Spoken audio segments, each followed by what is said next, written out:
name's Patrick. I run the marketing department here at Art Storefronts and been doing that for almost 7 years now, I think, or close to 7 years. And that means I've spent the last 7 years trying to solve the same problem you guys all are, right? Which is, either going from hobbyist where you have a business, you don't have a business, you have a hobby that you enjoy, but you would like to turn it into a business, to some of you guys have a little bit of a business going on, but you'd prefer it to enter into the realm of side hustle and provide some income. Some of you guys have a decent business. You'd like to make it even bigger. But let me tell you, selling art and photography is not like selling other items online and off, right? It is a extremely nuanced and unique beast, both in the way that it is sold and especially in the way that it's marketed. In addition to working at this particular problem for a great number of years, I also host about 3 of these things a week, more or less, sometimes more than that with my customers. And I'd bring that up to say that week in, week out, I don't think there's a whole lot of people on this earth that talk to more artists and photographers than me. I've heard it all. I've seen it all. I'd bring that up to say, like, if you guys have got questions or things that you're stuck on, or you've got an issue with pricing, or you're trying to navigate a difficult gallery relationship, or niche selection, or brand, or what media types you should have, or anything like that in the stack, I can help you. I've answered it 1,000 times. I've seen the data. And as a final, we have 5,700 customers or so on Art Storefronts, and I study their data. My entire team digs into the data, and we look at, okay, well, who are the artists that are selling the most originals? And who are the artists that are selling the highest volume of originals? What about the highest price originals? What about commissions? What about prints, canvas prints, metal prints? Who's selling the most merch? And when you look at that in detail and then you sort of break it down under the lens of, okay, where are these sales coming from? Are they coming from their email list? Or are they coming to the website directly? Are they coming as a result of SEO, so Google Organic? Are they coming as a result of Facebook or Instagram? How often are these people running a sale? What are they doing on Facebook and Instagram? How many people are on their email list? How many Instagram followers, Facebook followers, YouTube subscribers? Excuse me. And you do that for any period of time, and it's awesome. It becomes profound because I sort of feel like, this industry is so chock full of people that are completely full of it. It is mind-boggling.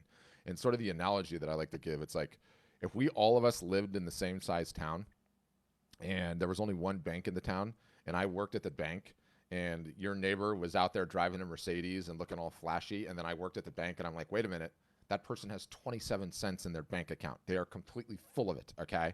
The Mercedes is probably in someone else's name. Like, it's a weird analogy, but I sort of feel like now, as the years have gone by as a business at Art Storefronts, and we have so many artists, so many photographers, and so many different niches. I mean, artists of all stripes, selling all types of different items all over this country and others. And like when you really, really, truly study the data, you got to understand what is actually building a significant business rather than all the nonsense that I hear out there on a regular basis. People saying things that work, and then I'm like, wait a minute, I have 5,700 customers, and that's not working for a single solitary one of them. You are lying. At least from the data set that I have. So anyway, I get fired up about that and passionate about that. But the last thing that I want anyone leaving this call doing is working on something that is not substantially growing businesses anywhere out here in this landscape. So, agenda for today. I'm going to go through a little presentation that sort of sits on top of everything that we do as a business. You can call it a premise. You can call it a way to look at this particular business, the business model that you need to focus on. This entire argument sits on top of everything that we do, and I think it's critically important. Whether you ever do business with us, to get this right, you fundamentally have to get this right if you want to build a business, a lasting business in which you control the rules.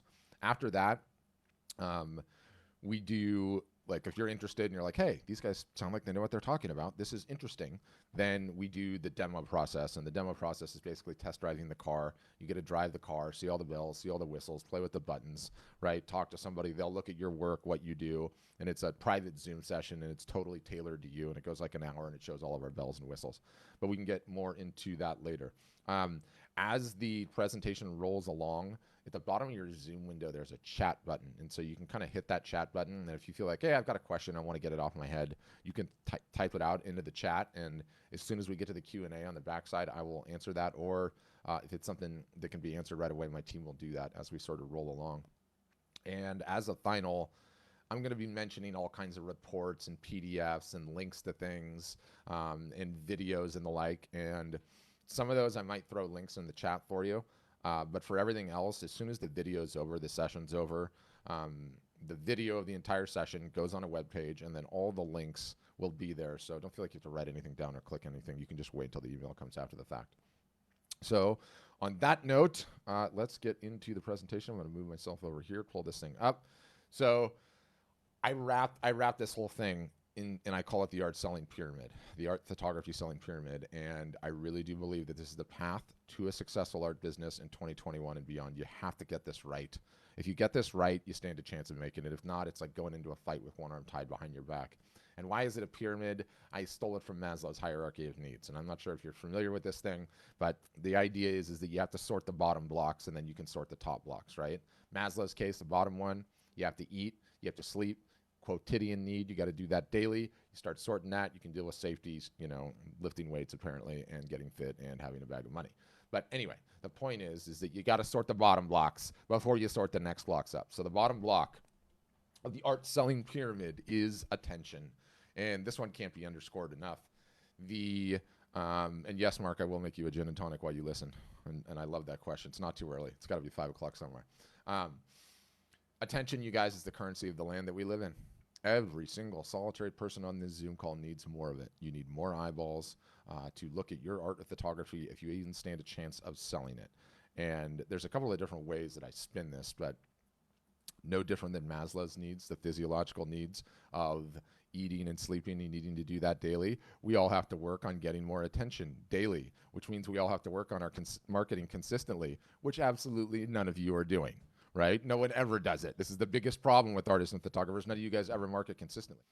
Currency of the land. And, you know, I mentioned that I have a ton of data and that I've been doing this for a long time, and I would love to sit here and tell you that how big your business grows or goes is a meritocracy on how good your work is. It's not. The best art, the best photography does not win. The best art or photography that gets seen wins. It is the size of successful art or photography businesses in today's day and age is absolutely a meritocracy on the marketing before it is on the work, right?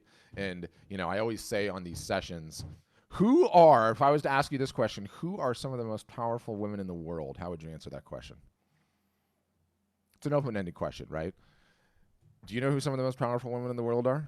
The Kardashian-Jenner sisters. And let me tell you, okay, we can all make arguments, moral or otherwise, how these girls obtained the attention that they did, but what we cannot argue is the fact that they all have 5, 10, 15, 20, 50, $100 million a year businesses. I mean, one of them just started a tequila brand, and it's already like a $30 million a year business. She started it 6 months ago. And the point in bringing them up is that those gals, regardless of how you feel about them, understand the currency of the land that is an attention. And then really to bring it home, what I would say, if those gals decided to start painting stick figures tomorrow or decided to start taking photos with their iPhones, they would have a $10 million a year art business year one. Year one. And I won't be surprised if one of them starts to do it very soon, enterprising as they are. So, you know, it's just important that we all understand, you know, attention is the currency of the land. We all have to be working on it. I know none of you want to work on it. I know nobody wants to do it consistently. I know you have to learn how to do it first, but it is that important. The next part of the pyramid has an outer rung and an inner rung, okay? The outer rung is the business model that you guys need to understand if you want to be successful. And then number 2 is a collector list. And the business model is just succinctly this. You have to be selling direct. There can be no one in between you, okay, and the end consumer, right? You need to be selling direct such that you maintain the data on the end consumer, okay, such that you can market to them in perpetuity, and really so that you can build a collector list. Now, I borrowed the concept a number of years ago of the collector list from Weiland. He wrote this book, Don't Be a Starving Artist. It's an awesome book. I totally recommend you guys buy it. You have to order it from his website. It's not on Amazon, but Weiland, I don't know if you guys don't know who he is. You know, he's the whale guy. Number 1 best-selling artist in the United States. Apparently, it's not even close, which why you might want to pay attention to this guy. Very thin book, too, thin chapters, and he knows what he's talking about. So he kind of planted this seed of the collector list in my mind a number of years ago, and when I first learned about it, I didn't have the data I have now. But for him, for Weiland, a collector, how he defines it, is anyone that purchases in upwards of 8+ pieces of work from him over the course of their lives. So he keeps painting, the years keep going by, they keep coming back and buying more and more and more and more art from him. And sometimes it's many more than 8 pieces. And in the book, he sort of talks about the tactical, how he sends them personalized Christmas cards, right? The same one that his family and friends get to his collectors. He follows them on Instagram and likes and comments on their Instagram posts and sends them DMs and sends them one-off emails. He treats these people like they're staying at the Four Seasons, okay? #1 best-selling artist in the United States. Why do you think? So when I first heard that, I was like, okay, that's super interesting. But since then, I've seen multiple of my customers take care of their collector lists, and I've seen the impact that it has on their business. And let me just tell you this. I would argue that the size and health of an artist or a photographer's collector list is either the #1 or #2 most important metric in their business. It is either the #1 or #2 most reflective of the revenue possibilities of that business, of what it's doing. And, what ends up happening is you come out with the new series, and it's going to have 10 pieces, and you're going to release it to the public on a Wednesday. On a Sunday, you email your collector list. Hello, patrons. I love you guys. I totally appreciate your support. Just wanted to let you know I'm coming out with a brand new series. It's going to drop to the public on Wednesday. Obviously, because you guys have supported me in the past and I love you, you get the first look. Here's a link. Really hope you're well, right? And you send the link of the show that's going to drop on Wednesday, or of the new collection or new pieces or new photos, to them. And what ends up happening at first is it's some small percentage of the 10 pieces gets bought by your collectors. Maybe it's 1 and it's 10% or 2 and 20%. I've seen it go as high as 70% with some of our customers, meaning they came out with 10 pieces that they were going to release to the public on a Wednesday, and they emailed their collector list, and before the public even got to see it, 70% of them gone, just like that. And again, you drag this out, and it's like, you guys are all fundamentally, at the end of the day, solopreneurs, and you are all fundamentally, at the end of the day, commissioned salespeople. If you create work and you go out and pound the pavement and sell it, you get paid. If you don't, no guarantee of anything, right? But you're just a hobbyist at that point, nothing selling. And when you have a collector list, you go from a commissioned salesperson to a commissioned salesperson with a base salary. You still have to go out and sell the work, but you get paid. Start small, 10 grand a year, 20 grand a year, 30 grand a year, 40 grand a year. You get paid just for creating. You get paid just for creating a new body of work, and that is how important a collector list is. It's fundamental to making it at this business. And, underscore what happened during COVID, and I guarantee you it's happened to a bunch of people on this call, in which you had great revenue sources going into COVID. Perhaps you had galleries, perhaps you had the show and fair circuit, but you did not have a collector list. You were not actively marketing. Boom, COVID hit, all those other things got yanked like the proverbial rug right out from underneath you, and what could you do? What did you have the opportunity to do? You had no one to market your art to. The revenue sources that were working instantaneously disappeared. And so you look at that, and I hope, if nothing else, it's like, okay, I get it. You're right. I do have to be selling direct. I do need to maintain the data on who is purchasing my work so that I can market to them in perpetuity. I do need to be building a collector list and everything else. And it's like, those that did pre-COVID absolutely had the best art selling year of their entire lives. Because what happened? We were all under lockdown, and everyone was in their home. As a result of that, the entire home decor segment, everything from putting pools in the backyard to remodeling the house to furniture to streaming equipment to office chairs, everything, art and photography included, exploded. And so you had all-time high demand for art, and then all of the venues in which you could buy art shrunk. Lots of the galleries were closed. No one could go in there, right? The show and fair circuit not happening. And so you had this huge delta for those that were taking care of business, right? That's the outer portion. Once we get that sorted, there are 3 ways to sell art and photography. Only 3, okay? And every single solitary artist and photographer needs to understand the 3, needs to deploy the 3 when the circumstances call for it, when each is at its best, right? Best way, #1 way, you guys all know this, everyone knows this, trick question. It's in person, face-to-face, always has been, always will be. It's never going to change, okay? But what happens is, turns out we are all geographically fixed on this planet, right? We are all geographically fixed. We need to sleep, and we can't have 25 conversations at once. So our website solves for that, right? You need to have your art up on a website. The art needs to be able to transact, take credit cards, and ship to your customer, and handle all of those various different selling features. And it's critically important. Now, the third way, the newest way, the way the entire art buying world, art selling world, photography selling world is trying to figure out at once. To be honest with you, this is just the biggest trend in trends, period. And it's not just for art and photography, it's everyone. And it's the live video. And it's via live video, just like we're doing now, in either the one-to-one fashion or the one-to-many fashion. I'm going to start with the one-to-one. Let's say Alice here, I follow on Instagram, and I see one of Alice's most recent pieces, and I'm like, that's a really interesting piece. You know what? I'm remodeling a bathroom right now, and I go and grab my wife, and I go, check out this piece from Alice. It's sort of interesting. She's like, yeah, I wonder, I have questions. And so I send Alice a message, and I say, Alice, my wife and I had some questions about your latest piece. We just remodeled a bathroom. Do you think we could jump on a video session, a Zoom call, a FaceTime, a Hangouts, a Microsoft Teams, a webinar, whatever you use? And she's like, no problem, Patrick. Here's the date. Here's the time.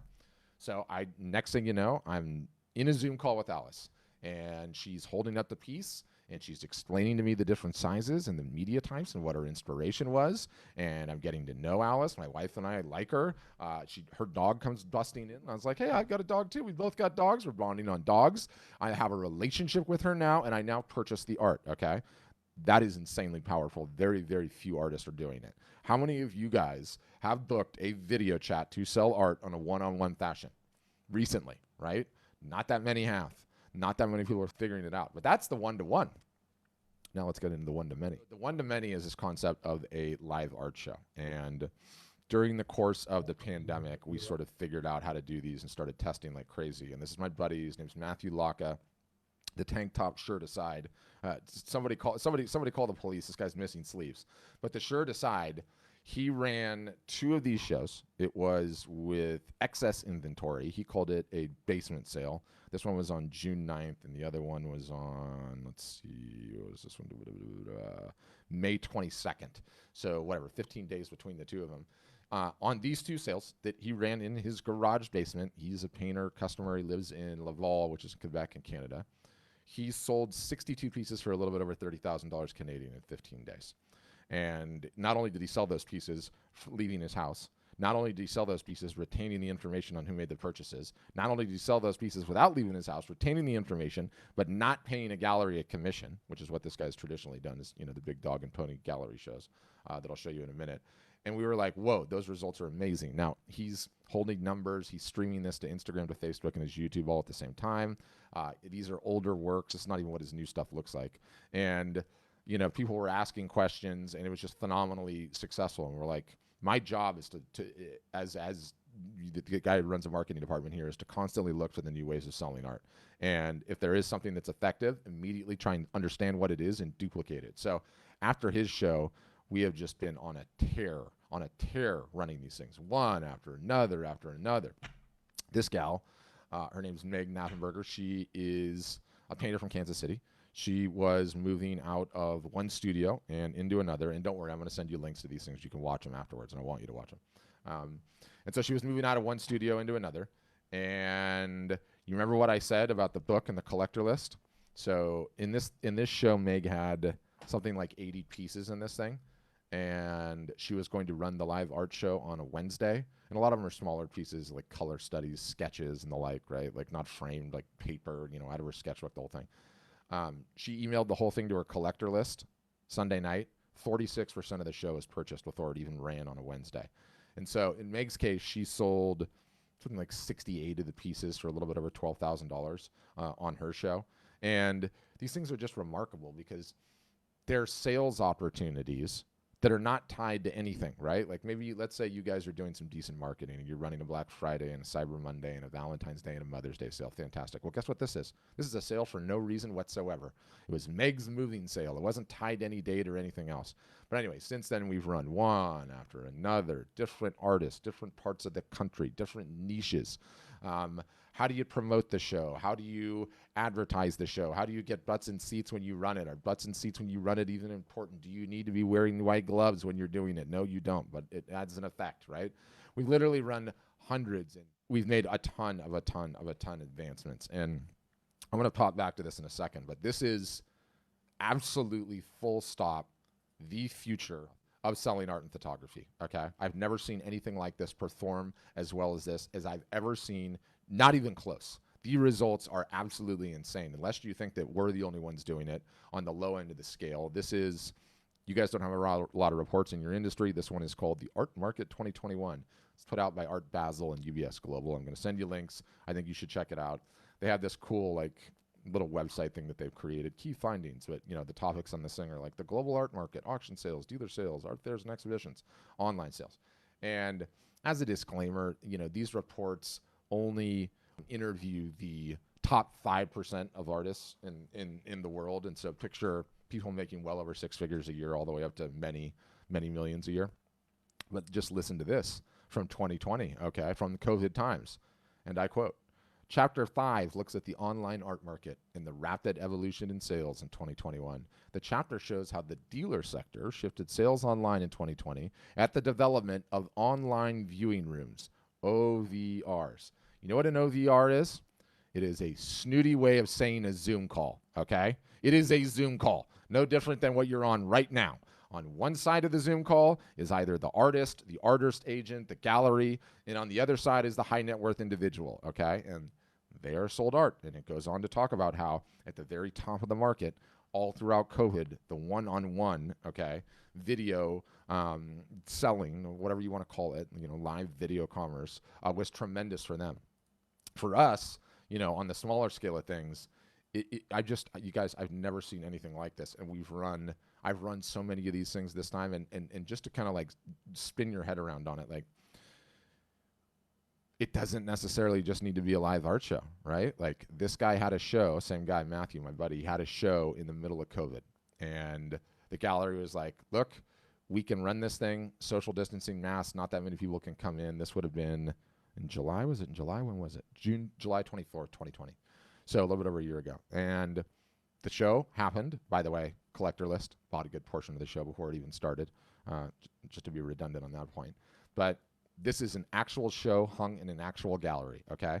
And the show happened the night previous, the next day. We ran a live broadcast, and he walked through the show. No different than somebody that would have walked right in. He's there like it's opening night. People are asking questions. You can see the works. You can see the red stickers that are put on the pieces. And by the way, again, this guy's not wearing any sleeves. I got to talk to him about this. I got to buy him some sleeves for Christmas. But, no fancy camera equipment, okay?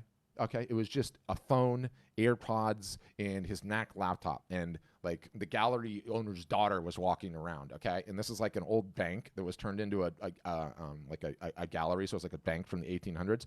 Audio in here was terrible. The sound was pinging off the walls and everywhere. Didn't matter. Still insanely effective. It really felt like you were at the show with him, and he was explaining all the detail, like no different than he would have at opening night, right? Like people were having conversations, and then yes, more art sold. Some of the art that didn't sell during the show sold during this. Now, sort of sucked for him because he had to pay the 50-50 split and give the information to the gallery owner, but still, the point remains, like, this is the future of selling art or photography, full stop. It's not even close. And one of the things as practitioners that we do so many of these, and I'll use one more funny example that I always like to highlight here. Same guy. I've probably run like 20 of them with this guy at this point. What do you notice about this particular one? Okay. You notice anything? Quality is crappy. You want to know why the quality is crappy? Because his significant other is upstairs streaming Netflix while his show is going on. So you learn things. Don't do that. No one else can be doing it. You can't give your kids iPads and let them watching their cartoons when you're trying to run a doggone live art show, right? So you figure these things out. Just to tease one of my favorite features, you run these things for any period of time and you realize, like, okay, let's just say that you have a phone or you have a computer and you're going to run a live art show. And where is the work going to be? How are you going to take payment? How are you going to make that really, really easy? What happens when two people want the same work at the same time? How do you create a little war there, right? So this is one of our newest features. We're just about to release it, and I designed this thing myself. And you'll notice there's no header. There's nowhere to click. It's all about the show. You put the logo in, the name of the sale. Now, this guy's sale already ran, right? And so this is the video after the fact, okay? So his is already done. This is the guy, Rob Shanahan, is a customer of ours. Love this dude to death. Rock photographer. He's just super cool. I'm going to send this to you after the fact.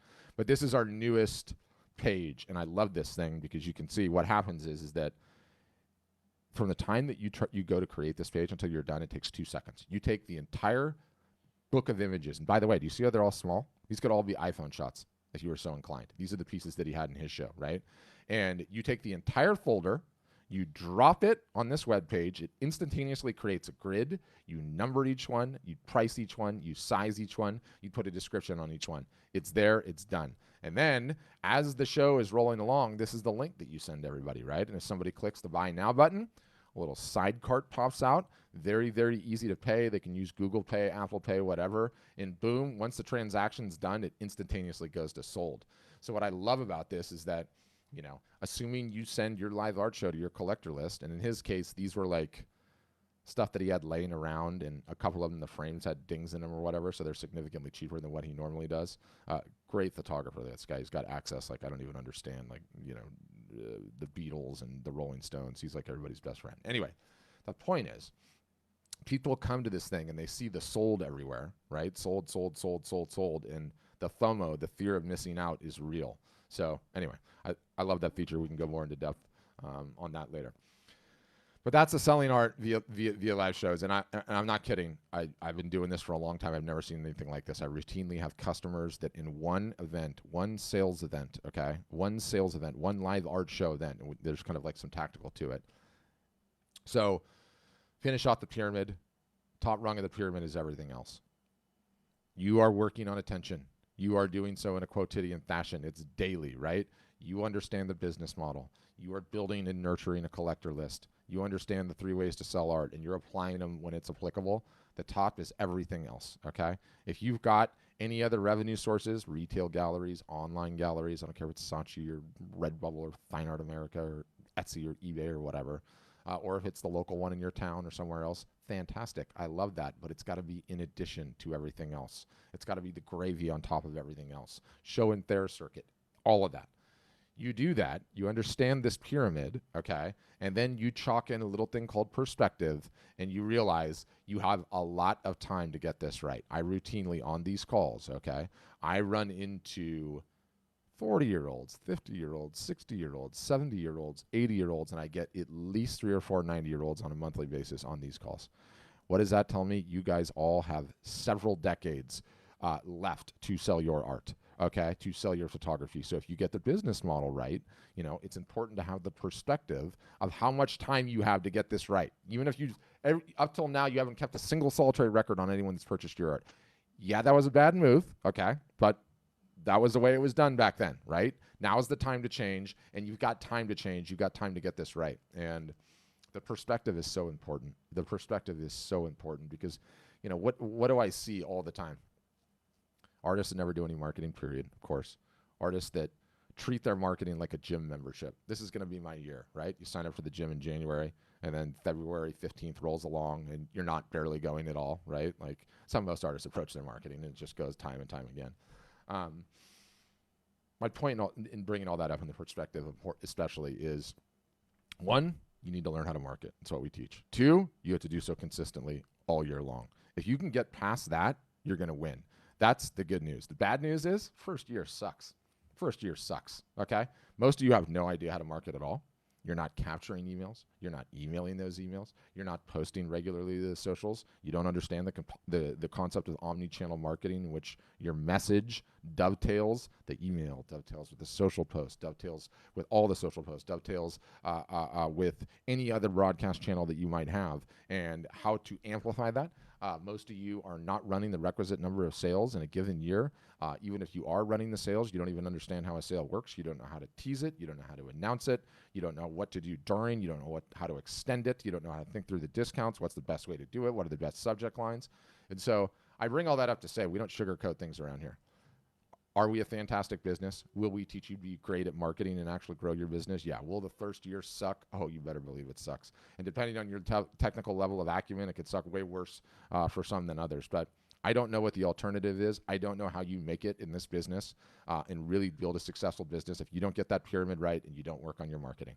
And that's it.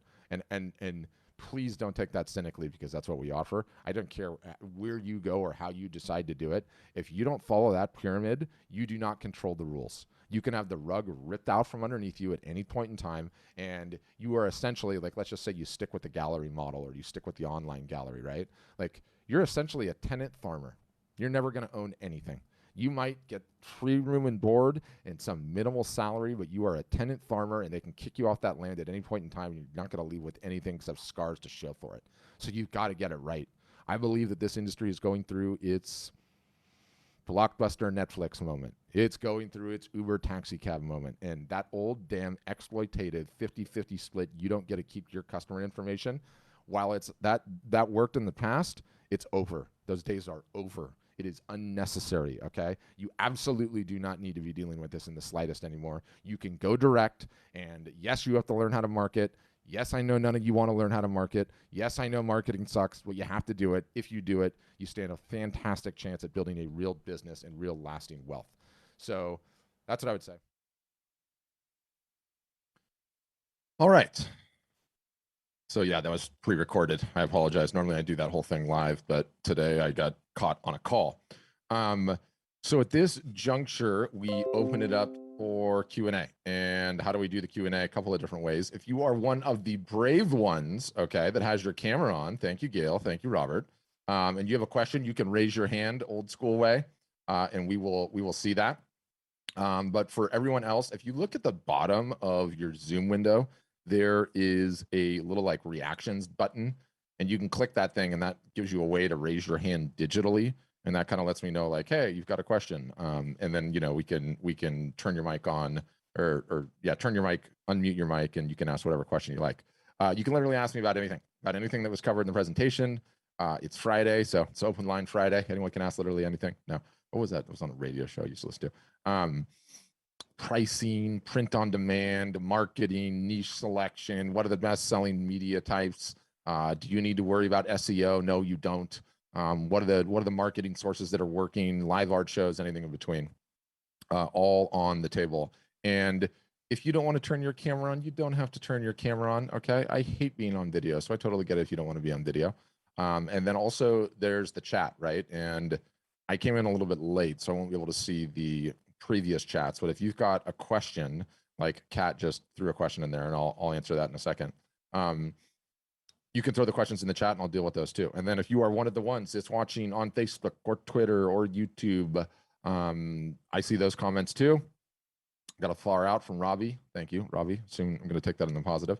And you can ask questions that way as well, and we can answer those too. So open to questions, over to you. And I can't remember if I said in the beginning, but as soon as this thing ends, you'll get an email from us. It'll be the replay of the video, so you can watch it in case you missed anything. And then all of the links and videos and things I want you to check out and follow up on, we'll send all of those to you. So we can sort that. So Kat is asking me, who's the best-selling artist on Art Storefronts? It's a good question. And, of course, I can't tell you that because I don't publish people's individual sales figures unless they say so, and some do, some don't. So I can't exactly tell you that, Kat, but you would never believe who it actually is. If I've learned anything about this business in the years and years that I've done it, like there's no rhyme or reason sometimes to who are the biggest sellers. And also, too, it's a bit of a loaded question, right? Because a lot of times, our customers will sell the majority of their work face-to-face in person. So a lot of it doesn't go through the website at all. So we don't even maintain data on 100% of it, right? So that's what I would say on that. And you know what, Kat, I might as well just unmute you and see if you've got a follow-up on that. If you want, Kat, you can turn your mic on and I'll answer your questions directly. Yep, gotcha.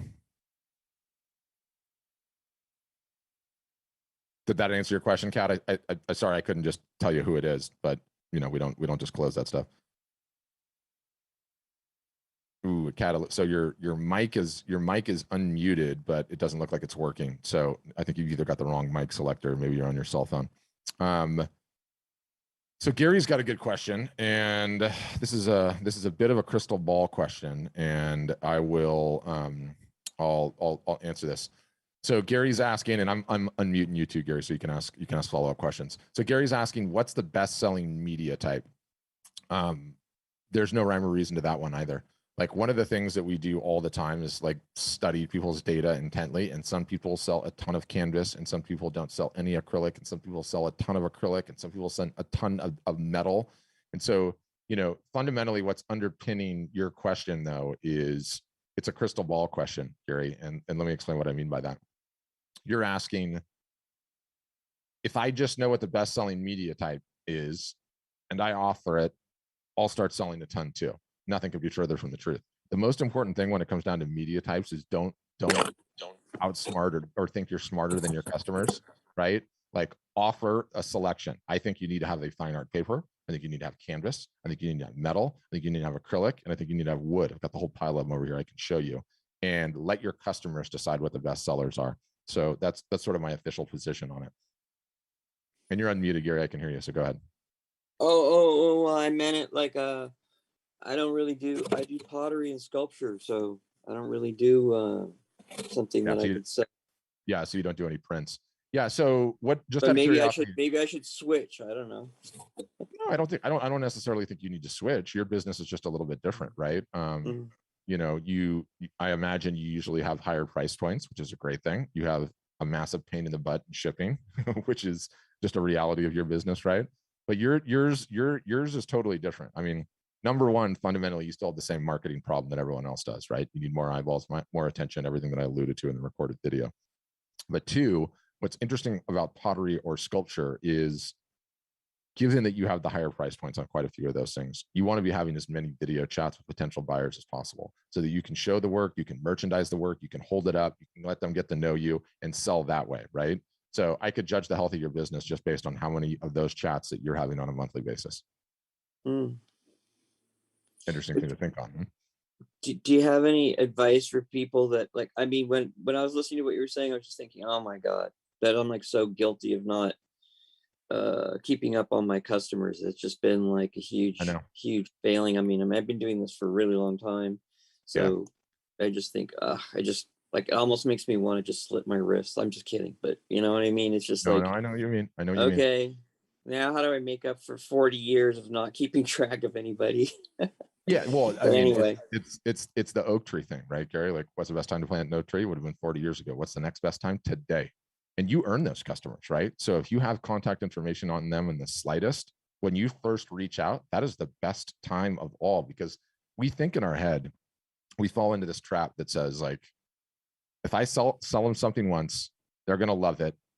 If they ever need anything again, they're gonna know to come find me, right? But out of sight, out of mind, right? Out of sight, out of mind. You're competing against cat videos. Do you know how difficult that is?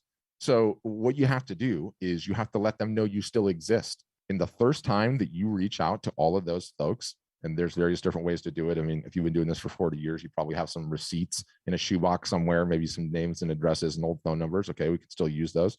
Some of the newer ones you have emails for. Like, the first email that you send them, if you just say, like, this weekend, Gary, my challenge to you is get all of those emails into a database or a spreadsheet, however you want to do it. You don't even need an email service provider. Use your personal email and just do some sort of an update. My guess is that you'll probably sell a couple of things this weekend, because that's how it works. Like, you know, just because you haven't been taking care of it doesn't mean that you can't get going on it right away, right? And you know, fundamentally, anytime that you're in this business, any length of this business, you realize one fundamental universal truth. Okay, there are only three ways to grow in art or photography business. The one thing that everyone focuses on is new customers. Let's get new customers in the door. That's one way to grow it, right? The second way to grow it is get an increased average order value when a new customer does come in. And so you do that by raising your prices. You can do that by doing buy one, you know, and get some percentage off on this other thing. The third is get the customer you already have to return. The easiest customer to get is the one that you already have, right? And none of those people probably even know you exist anymore, because you haven't emailed, you haven't marketed them, you haven't been posting regularly, all of those things, right? So you have low hanging fruit there, brother. All you got to do is let them know you're still rolling. can I ask another question? I don't want Please, to over. please, no, Well, go. That's what these are for. Go. well, I've been trying to market myself on Instagram, but Mm-hmm. I feel like I'm just showing my stuff to my friends. It's like I haven't been able to. I got to like 350 followers or something, Mm-hmm. but I feel like just only my friends are looking at my stuff. You know what I mean? I don't really know how that algorithms work and all that. Yep. But I just feel like it's not. I don't know. As far as I know, maybe I've made a couple sales through Instagram, but not. Mm-hmm. It doesn't seem to be doing anything. So I don't know if if I'm just not doing it right, because I see people on there and I'm like, yeah, their stuff's pretty good, and they have like 15,000 followers or something, and they're selling, something that's like pretty good, and I'm just like, why is that person 15,000 and like most people are like a couple hundred or something? But I Yep. can't. No one will tell me. None of them I've asked. No one will tell me. Yeah. Well, there's a lot of shenanigans that goes on to Instagram that you'd be surprised how many people pay for nonsense followers that don't do anything and don't help them out at all. But if I looked at your Instagram account, and this is just a gut check, I might be completely wrong. Are all the pictures just pictures of your sculpture, nothing else, just picture of sculpture or pottery or sculpture or pottery, one after another, after another, after another? And are they all just 2D images, or are they you actually holding the pottery up? And are you doing videos where you're talking about it and talking about your process? And are you making IGTV videos? And how often are you hitting the stories? Are you doing stories on a regular basis? Because let me tell No, you, I'm not doing. I don't get story. I don't really understand the stories thing, so I don't do stories. But it I've was a tried to mix it up a little bit, but I don't have a strategy of mixing it up. yeah.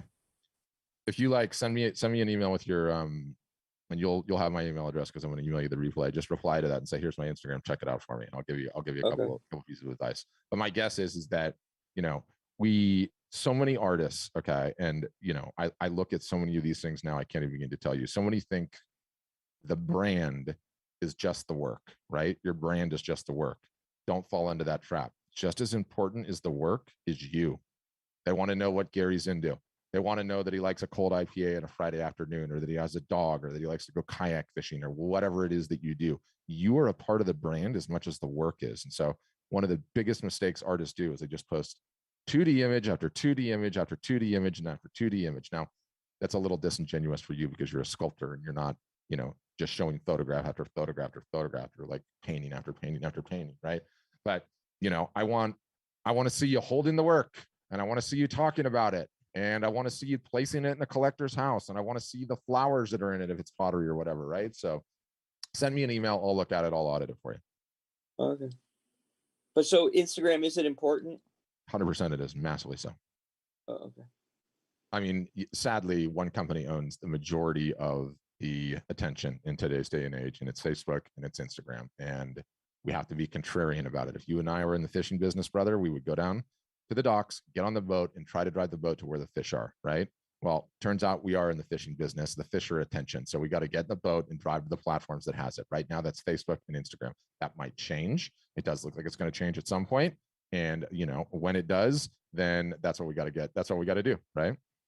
And do you use them in conjunction, or can you just do one or the other, or do you have to do both? Or so you start with one, right? And you get decent at one, and you get rolling with one, and then you guys start doing both, because both are important, right?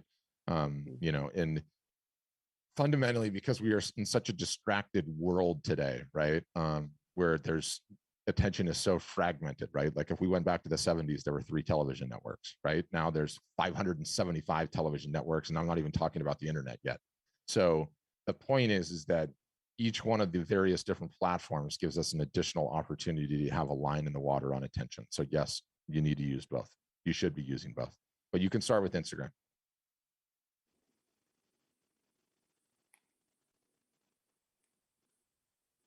And send that email this weekend, Gary. okay. Let your people know you're still alive and you're still pumping and you're doing it. And my guess is you'll get some responses and probably a commission or two. I want to say one other thing, and I'm going to shut up. I had a website. I've had a website for like 20 years. Yep. And that didn't really do much. Yep. I was mostly selling through stores.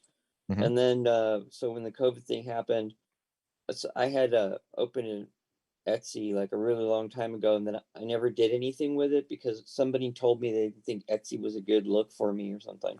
Mm-hmm. And they didn't like to catch the like it seemed too crafty or something like that. I don't know what they said, and I was just like, yeah, you're right, forget Etsy. So I never did anything with it. Yep. So then I reopened the Etsy, and it's like turned into like the only thing that was making any money for like 8 months. Mm-hmm. And but it's been really great. And what I noticed is that they have like this way of funneling people to their customers. And I don't know. I just found that valuable to me. And I'm just wondering if you think that is that sort of principle, like they have this sort of database thing, and they let you put it's keywords, but it's like more like categorize. It's a categorization thing. So it's like if you're looking for a t-shirt, you get to pick what material you want, and if it's men's or women's, that you can answer all these category questions. And on the other end, as the seller, you're putting things into all these categories. So then people that are looking for what you have are able to find you. Whereas on the internet, on the grander scheme, I have the same items on my website, but no one would ever find me. And all of a sudden, like 10 times many people are finding me as they 100%. did before. You don't have a website problem. You have a marketing problem along with every other artist. And so what Etsy is saying is, Gary, I will help you fix your marketing problem. And as a cost for fixing your marketing problem, because I'm going to bring you the eyeballs and the attention that you need, I'm going to take a percentage, and I'm not going to tell you who purchased. And the reason I'm not going to tell you who purchased is because I'm not going to let you market to that person and take them off of my platform, because attention is the currency of the land and I own the attention, right? So you switched one relationship, the retail stores, which is your revenue source, for another one, which is an online gallery. And either you have no control over anything. You can have the rug ripped out from you in 2 seconds. You can have a great month on Etsy, then you could have absolutely zero, right? So what I'm saying is that is an untenable situation to be in.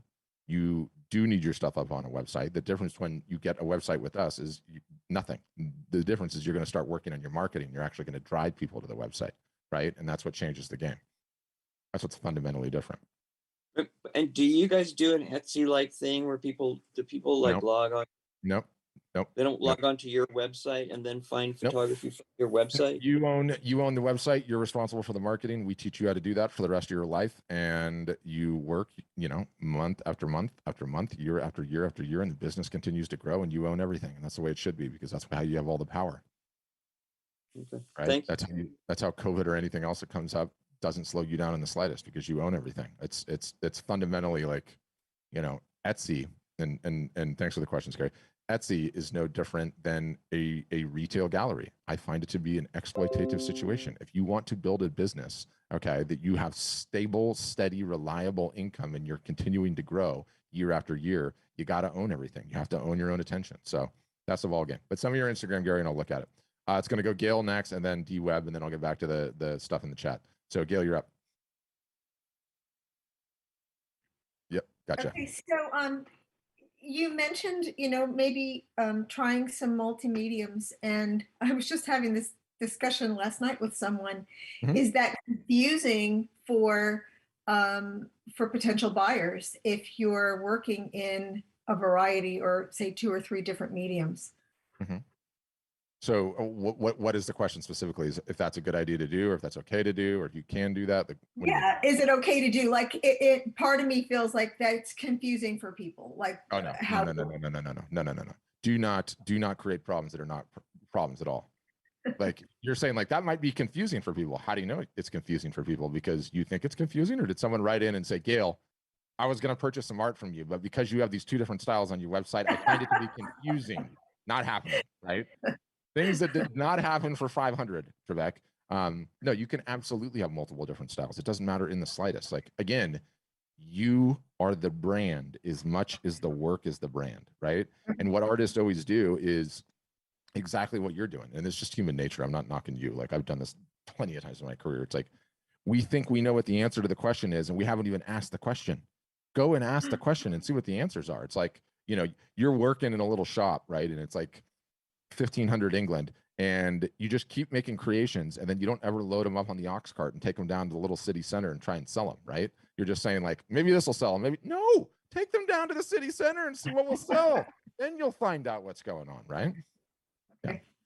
Yeah. I have another question, and that is price point. That has always been a question, and I've sold a lot of art, but I know I've sold a lot of it cheap. Mm-hmm. And then, a lot of people have balked at other prices. So yes. How does one, getting started in this arena, mm-hmm. How do we know where to get started there with pricing? That's a great question.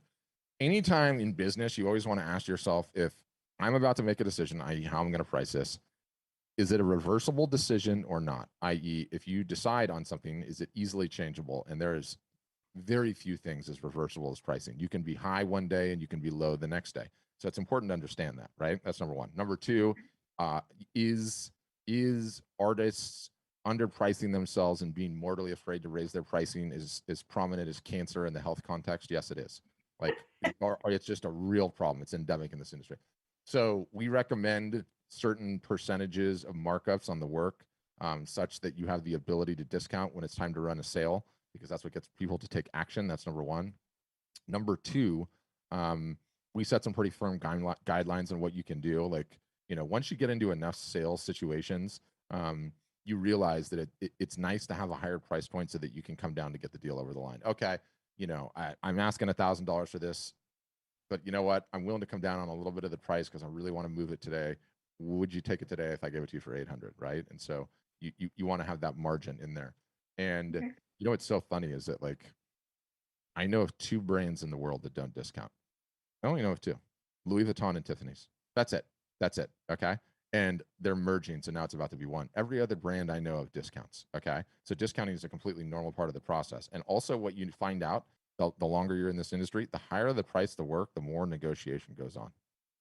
High net worth individuals did not get that way by paying retail. So when the work start getting up to the 50, 150, 500,000 million, the sheer amount of negotiation that goes on is staggering. So a lot of times artists bulk at like 15% off, 20% off, 30% off. You should see what happens in the top end of the scale. The discounting is savage. So yeah, we give you very definitive guidelines on how to price. Okay, good. We can help you, Gil. You should go see a demo. Well, I have an appointment later today anyway, but There you go. Good. all right. And Well, thank you. it's funny as a final because, and I'll say this, like, you can tell I'm not shy and I'm like a little pushy, right? On some of my customers, they are so mortified to even contemplate raising the price that I will call. I'll be in a session like this and I'll be like, Gail, I have the login to your website because I'm an admin. I have everyone's website. I am going to change your prices tonight. It is going to be fine. I will do it. Don't worry about it.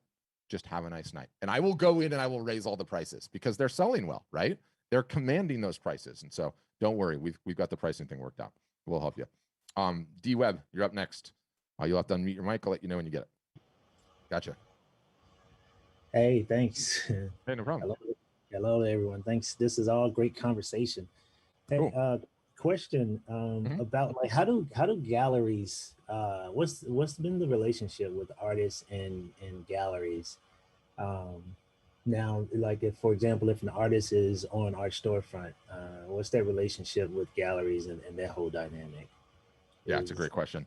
So it really depends. It's on a case by case basis, right? And how you approach it is on a case by case basis too. And there's, how would I say it? It's sort of like, there's different playbooks and plays to run depending on the situation, right? And let me just give you a high level example of 3.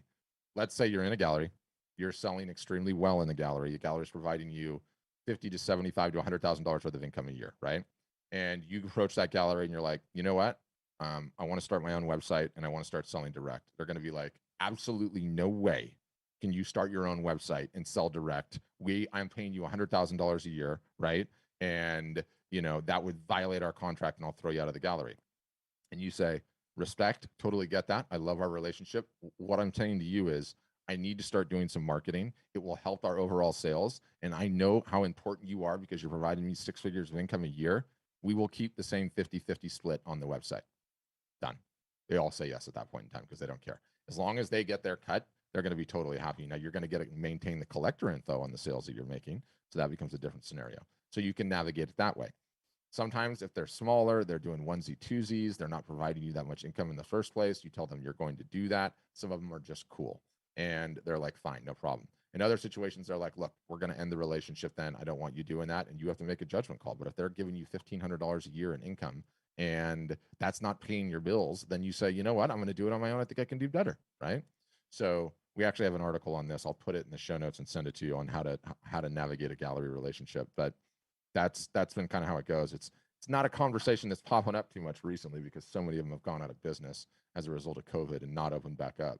But that's sort of how we approach it.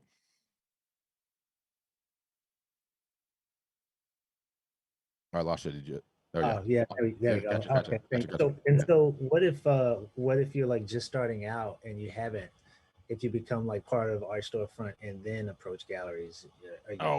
Early on, like, you know, and I'm going to assume that you're not in any galleries yet and you're just getting started. So, you know, early on, the marketing that we would have you do will greatly increase your ability to get into a gallery, because, you know, the galleries, they have their pick of the litter now. There are so many artists and so many photographers that are trying to get into galleries, and the amount of galleries that exists is like, you know, 60% of them, 70% of them went out of business during COVID.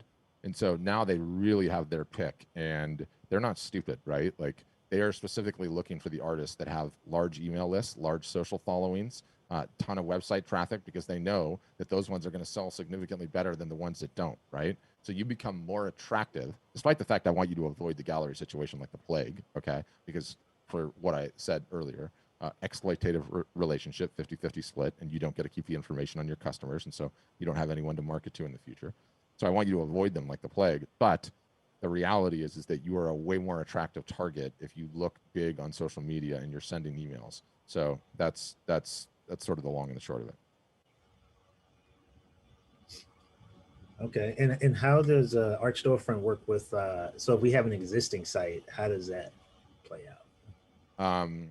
You know, if it's one that you're trying to sell your art on and it's not selling any art, then it's time to get rid of it. And so you just, you know, you had dwebart.com and it was pointed at your Squarespace site or whatever it is, you just pointed over to Art Storefronts and you moved to that one. If you have like a service component of your business, though, you know, you can go dweb.com is your normal site, and then you can go store.dweb.com, and that could be your Art Storefront site. So it's another way to do it. Okay, cool. And one other question, because I was curious about the marketing aspect, like working with marketing team. Mm-hmm. Like how does that work with artists? Yeah, so we're essentially like, yes, we give you a website. Yes, the website is amazing. That's fantastic.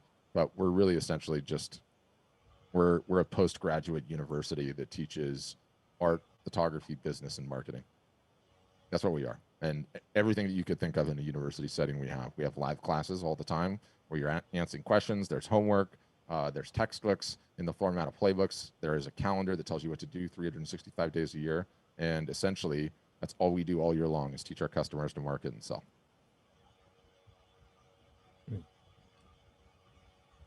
Okay, thanks. Thank you. Yeah. No problem.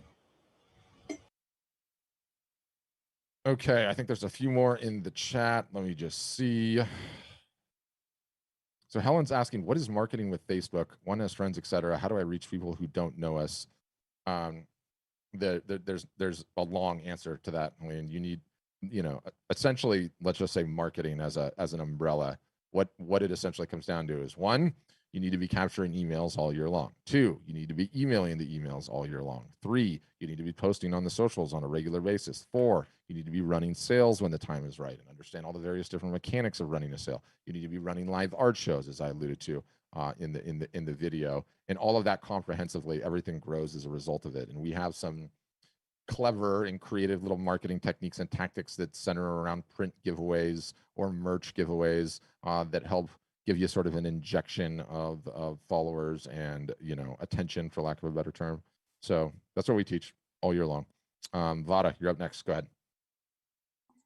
Hi, I was curious if there's a big push to sell at Christmas time or a certain time. Is that really a big? Oh, you better believe it is. It is massively a thing. So I would say now, traditionally, the everything went out the window in terms of what is traditional or normal when COVID hit, right? So COVID aside, let's just say pre-COVID times, 75% maybe of our customer base will sell more in the fourth quarter than they will the other three combined. That is how prominent the sales are with Black Friday, Cyber Monday, all the Christmas buying season. And, you know, the wallets are just, I mean, the credit cards are just out of the wallets and purses at that point in time. So much stuff is selling during that season, and it's crazy. And it's like one of the things that, you know, we bang the drum on, perhaps more so than anything else. I mean, it's staggering. And fundamentally, what you learn and what you see for the businesses that continue to grow year over year over year is This business is normal marketing, sale, normal marketing, sale, normal marketing, sale, normal marketing, sale. We're into the fourth quarter, rinse and repeat. And it's just the same thing year over year over year. And so Q4 that's coming up starts in like 43 days. You know, it used to be like Black Friday was actually the day after Thanksgiving and Cyber Monday was the Monday. Now, like everything is just getting moved up sooner and sooner and sooner in the calendar because every merchant is competing with every other merchant to try and suck all the oxygen out of the, suck all those dollars out quicker. So, we start banging the drum on sales and what our customers need to be doing starting October 1st. So there's still time between now and then, but it is so important to have something in the water for Q4, for the Black Friday, Cyber Monday, what that all looks like. And, it can effectively be thought of, is that how I say it, by the way? Is it Vada? Oh, you muted yourself again. You might need to unmute. I don't know if I'm hacking your name or not, but anyway. It's Veda. Veda. Okay. I've never sorry. heard that one before, so I didn't know. Okay. Thank you. That's okay. And how soon should you gear up before Q4 comes in order to really leverage that? So if Q4 was the collective marathon, would you be going for, a 3-mile run this weekend to get ready? You would, right? You don't want to show up on race day for a marathon and have not been training a bunch. So it's literally time to get started right now. And do not take that cynically, like you need to sign up for us. Like, I don't care. You can do it on your own, completely independent of us. The point is, you need to start engaging in some marketing. You need to start engaging in some marketing that is not asking for the sale. You need to do that right now, such that people know you exist and you have some people to market to when the time comes, right? Which is, it is not far away. And, like literally like the third week, I think, second week of October, we're already starting to throw things in the water and recommend our customers do. So start marketing like crazy now and make sure you have the sales between now and then. Veda is what I would say. Nice. Veda, give me a thumbs up. I like it. I was like right on time too. Okay. And I'm assuming you're done, Veda. If you got another question, you're still unmutable, so you can come off. Sharon's asking, I'm a fiber artist. I sell little hand spun yarn, but developed a niche market teaching classes and some finished products. Does the storefront have a scheduling component? Yeah, you can do that all day. We have a bunch of people that do really, really well selling the classes, like painting classes. We've got some that, that were doing well pre-COVID anyway, that sell like going into the national parks and photographing classes. But yeah, you can sell all of those things. And I love that you have that, Sharon, because it's important to have that diversity of revenue sources, like you don't ever want to be completely all in on just one. It's helpful to have those other ones because this is a hard business to make it in, right? Rebecca was asking about, do you get the work scanned or do you photograph them? We have a really good article on that. We'll send it to you after the fact. That'll sort of explain the best way to approach how you get the work photographed and or scanned for reproduction. So we can certainly do that. Okay. I feel like I have way more energy today because the pre-recorded version didn't take it all out of me. But what else, guys? Questions? Any others? Can be about anything. The only ones I can pick on are the ones that have the cameras on. Gail already went. Susie, can start picking on you. Robert, start picking on you guys because I can see you. Robert's like, no, I don't have any questions. Do you have one, Susie? I'll have to unmute you if you do. Just, yep, good. So if you hit the mic, it's in the, yep, okay. Gotcha. I don't know if it's really a question. I'm just sitting here listening intently. I just recently became, what do you want to call it? Maybe retired, and I can devote myself to my artwork. I was involved in a gallery or two and was very unsuccessful. I have sold some pieces, but it's mostly locals. And, when you have a small town, it's very competitive. And when there's an art show locally, guess what? You have all the art families there, and you're lucky if you sell anything. Yeah. So you know how that is. Yes, I do. But right now, this is a new door that I'm trying to open. I do have a few pieces, but they're just favorites my husband's hanging on to, and now I want to expand. I'm working on a few things. I'm involved in a few. What do you want to call it? Like a few friends. We're getting together at least once a week, trying to put out some stuff and just get some things ready. Like you said, be prepared for the next time. I'm trying to think like a year ahead. Like right now, if somebody were to walk in my house and wanted, would I sell it? I don't know, because I want to save things for, you know, like a debut type thing. Like, okay, here's my website. Boom. Yes. But that's one of the that's one of the beauties of prints, right? Like if you've got the work scanned. Yeah, exactly. That's like somebody told me, just make a bunch of prints and put sold on them already when you bring up your site. Exactly. If you did sell them, you know. So the important thing too is you got to get started, right? Like you have a marketing problem, right. the same as everyone else. And, you know, kind of like the advice that I was given to Veda, it's like, you know, I've been doing this for a long time now. And fundamentally, you do it for a long time, you get to see what happens. Like you will be running sales for the rest of your art selling life. And you've got decades left just because you retired, right? Like one of the things I said in the pre-recorded video, like I routinely on these calls talk to people in their 50s, 60s, 70s, 80s, and even 90s. You have decades left to do this, decades left. And fundamental to this business is knowing how to run a sale. And guess what? There's like 10 or 15 times a year where you do it. There's a lot of moving pieces to a sale. It's no different than practicing skiing or water skiing or riding a bike. You get better and better and better and better every time you do it, right? So, you know, there's no reason to wait. And again, don't take that as a sales pitch. I don't care if you do it on your own, but trust me, you need to learn how to do this. It's going to take you some reps and sets like anything else. Not starting on the marketing is the biggest mistake that you could make. It's the biggest mistake that you can make. Yeah, very interested in what you have to say. I'm sorry I hopped in a little late, but everything that I've heard, it's just I've been listening intently, even to the gentleman who's talking about his sculpting. Hey, you know, more power to you. Go for it. We're all here together trying to learn how to do it and to take advantage of what you're trying to offer. 100%. And also too, like, you know, I'm an optimist. I've always been an optimist.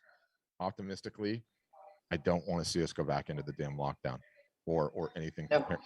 But it's freaky to read every damn day about Delta this, Delta that, and hard not to think that once winter comes along, we're going to go right back into some form of that nonsense, at least certain parts of us, right?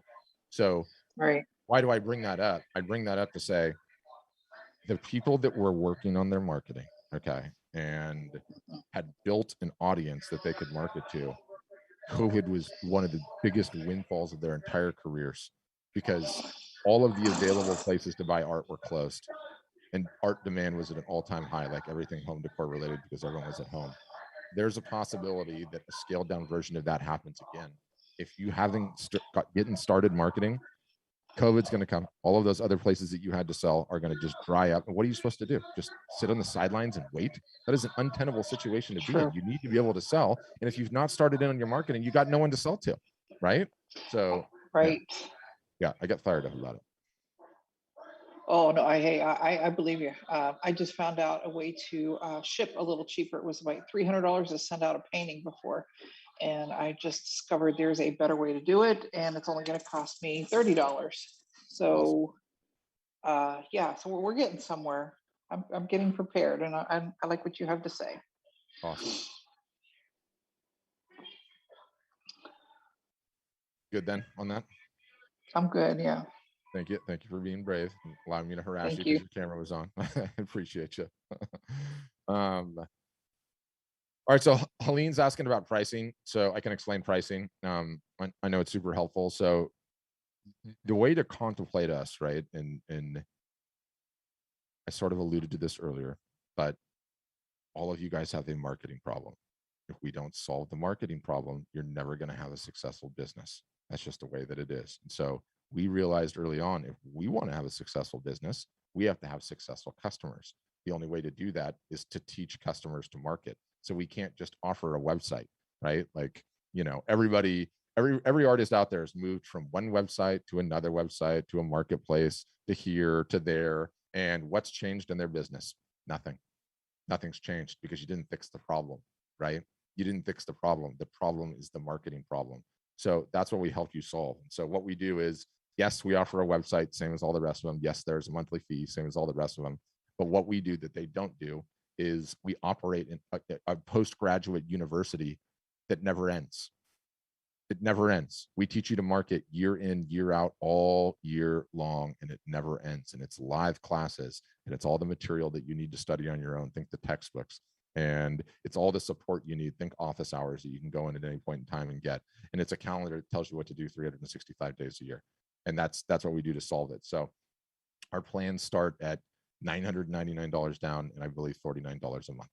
And the money that you put down is a one-time fee that goes to pay for all the people that are going to teach you to market for the rest of your life. And so that's how we do it. That's how we approach it. That's what makes us completely and fundamentally different to every other solution out there. You don't have a website problem. None of you have a website problem. Meaning, even if I gave you a free account and moved your entire site for you and snapped my fingers and made that happen, nothing fundamentally in your business is going to change because no one is coming to your website. No one's coming to your website. That's just how it goes. All right, Susie, you raised your hand again. I'm assuming you have a follow-up. Go ahead. Yeah, could you repeat what the cost was, and what was that, 99 down or 199 down? No, 999 down, and then 999 down, yeah, and then yeah. 49 a month. Okay. But Gotcha. you pay it, All like right. I said, you pay it once, and then we're just like a website company like everyone else. And no joke, like we take the entire customer base, split them into two groups based on revenue, and we hold class once a week, 52 weeks. We took a year off for New Year's, 51 weeks a year, in which you are being taught fundamentally how to run a sale, how to market normally, how to send an email, how to market on Facebook, how to market on Instagram, how to do live art shows, all of the stuff that you need to learn. So that's okay. what sets us apart. Awesome. Yeah. Thanks, Susan. Okay, thanks. Right. Yep. I see you've got your hand up, Gary. Again, don't worry. Go ahead. You'll need to unmute, Gary. I was wondering about marketing lists and like buying lists of people to market to and stuff like that, or do you do everything organically? It's worthless. It's worthless. I mean, there are certain situations where some lists can be decent-ish, but the ROI on those lists is nowhere near the ROI that you get from just doing it organically. And trust me, I've bought 1,000 lists over the course of my career. I know every trick to get the extra ROI out of that list. It's just not worth it. They don't care. They don't know who you are. They're not bought into what you do. So, that's just not how art sells. But so everybody's always talking about how Facebook sells everybody's data. So I assume that people that market things are buying the data, or if you look for, a pair of headphones or something, as long as you don't clear your history, all of a sudden you just start seeing ads for headphones. Is that not really is it just different for art than it is? Yeah, it's different for art than it is Facebook gathers your data, yes, and then it gathers a lot of data. There's 144,000 data points per person that Facebook has, and they throw that into their ads marketplace, and then people can show ads against it. But it's different. People fall in the trap that think ooh, I'm going to take my art and put it online, and I'm going to say on sale for the next 48 hours only, buy now. Nobody buys art like that. You might buy a pair of swim fins or a pair of shorts or a hat or shoes or a watch or any of those types of items that fall into the impulse purchase bucket. But it turns out art is not an impulse purchase. No one impulse buys art. If 100 art transactions go down, one of them is an impulse buy, and one of them is where I need a photo of a pier in my town, and then they go on and they Google it and they find it that way. You know how it works in reality? You see an artist, and then you follow them on Instagram or Facebook, and then you get on their email list, and then you follow them for months and months and months. And then all of a sudden you remodel a bathroom and you're like, I need something. And then I get an email from you and then I buy. That's how it works. So that's how the majority of the sales work. And that's why selling art is so fundamentally different than so many other products out there. Can you talk a little bit about your background? Because you got me really curious how you got into this and how you came upon what you're doing.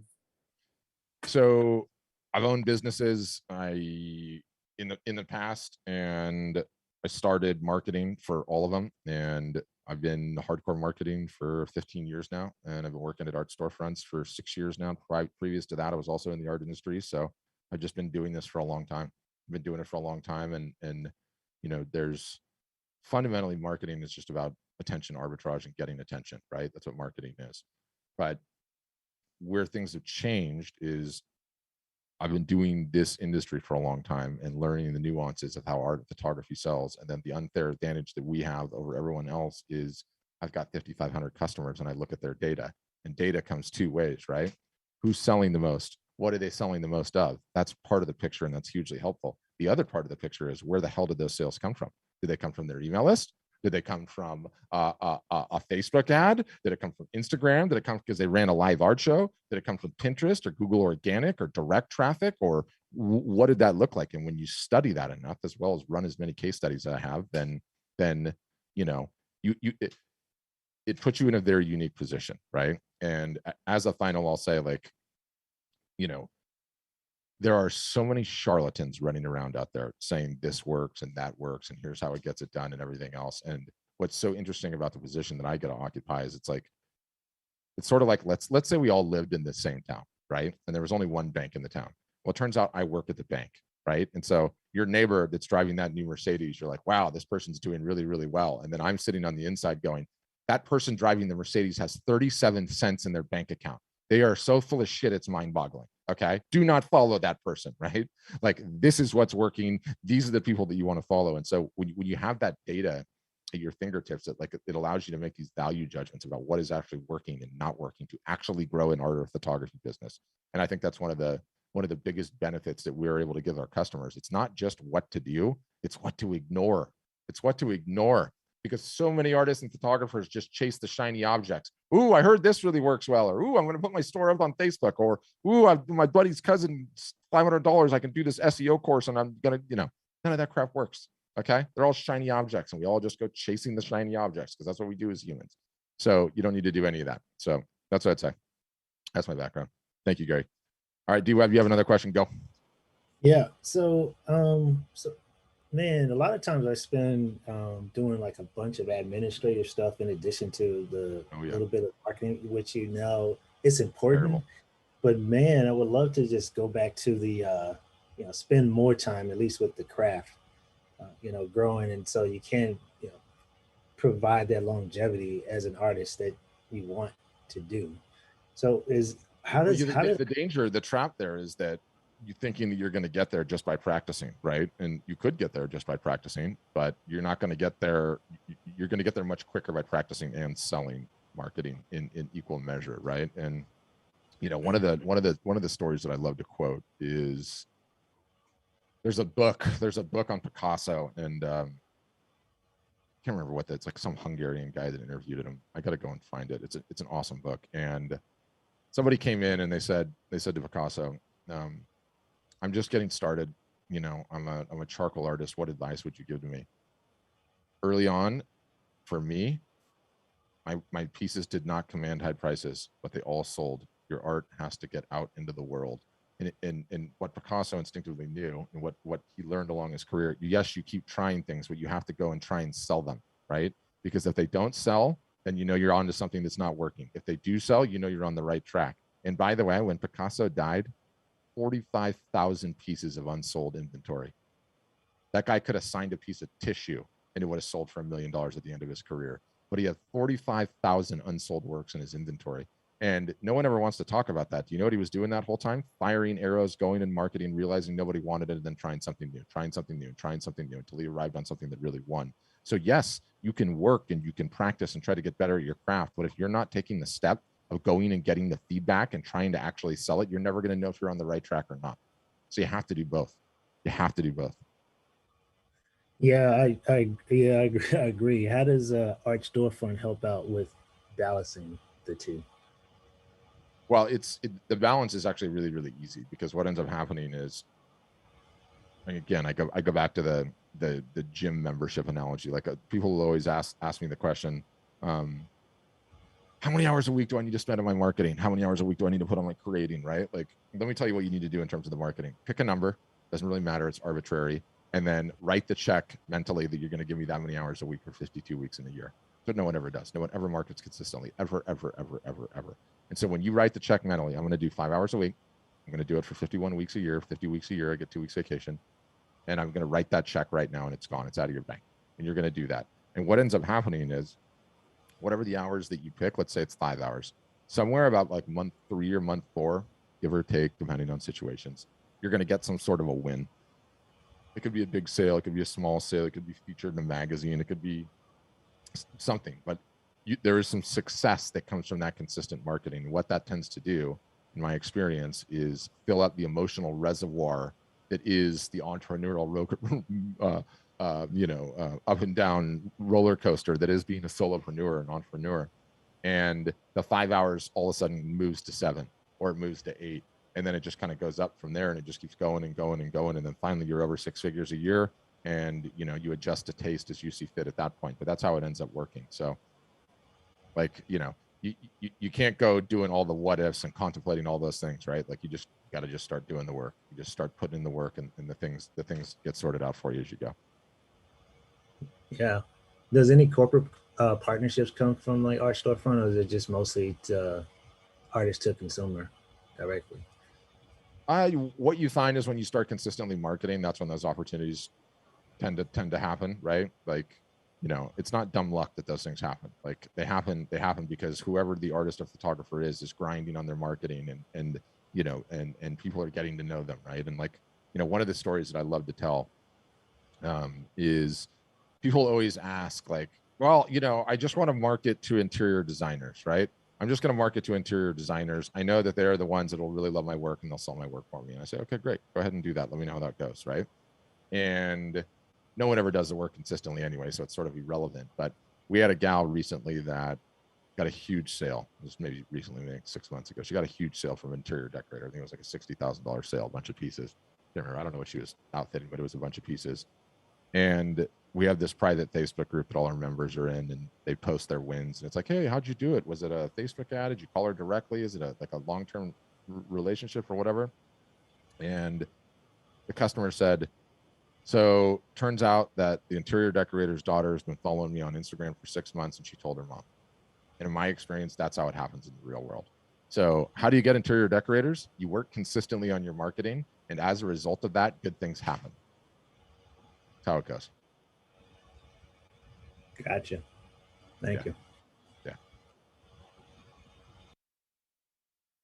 All right. So Jay, I was saying it right. Jay is asking, so how do we build that collector's list from the ground? 0, no sales, and just getting started. Great question. You fake it until you make it, Jay, meaning early on, of course, and like, you're not going to have the true Wyland version of a collector, right? People that have purchased in upwards of 8 pieces of art from you has come from this book. But that's okay. Early on, you just treat every single solitary person on your email list as a collector. And that's how it works, right? And like, if you were working at a coffee shop and you were asking for tips and you put the tip jar out, you got to put a couple of dollars in there of your own first to let people know, like, prime the pump, so to speak. And so let's say you're coming out, Jay, with 10 pieces and you're going to release the 10 pieces on Wednesday, and you don't really have anyone except 10 people on your email list that you have to market to anyway, but that's okay. They don't know that. And so you just email those 10 people on Sunday and you're like, hey guys, just wanted to let you know I'm coming out with a brand new series of 10 pieces. I'm going to release it on Wednesday, but because you guys are on my email list and I love you for that, I wanted to give you a first look at it. Here it is before the public even gets to see it. If you're interested at all, let me know. And then all of a sudden you got one sale, and now you have one person on your collector list, your official collector list, and then it just grows from there, right? So early on, you fake it till you make it, and that's how it goes. And you just keep growing it and growing it and growing it and growing it. And that's the ball game. Fundamentally, this single solitary most important metric. I'm just telling you to how things work. Oh yeah, Jay, if you haven't started capturing emails yet, you need to start doing that. An email list are built one email at a time. First, you get a website, then you ask for, well, first you can cheat. You can email family and friends, right? You could cheat to get the ball rolling. But you have to capture emails, right? You have to have a website. You have to have email capture on the website. You have to ask for them in Instagram DMs. If you've got a local show, you've got to have a little bucket out where people can drop their business cards and all of those various different things. Mauricio is asking about shipping. If it's a print, we do POD, which is print on demand. So an order comes in, you get paid, printer gets paid, printer prints it, boxes it, ships it. You don't have to touch anything. If it's an original or a commission and you're creating it, obviously you have to be the one to ship that. But we have various different hacks and ideas and advice on shipping. So that's how we do that. And shipping is easy. Everyone stresses about shipping. Do you know what's really hard to do? Get a sale. Do you know what's not hard to do? Everything else. Everything else. All of the rest of the problems are tiny in comparison to making the sale. So don't worry about any of that. Just make the sale. That's what I would say. Yeah, no worries. No worries, Mauricio. Happy to help. All right, guys. Any finals? As stated, is anyone thinking if they've got a final question?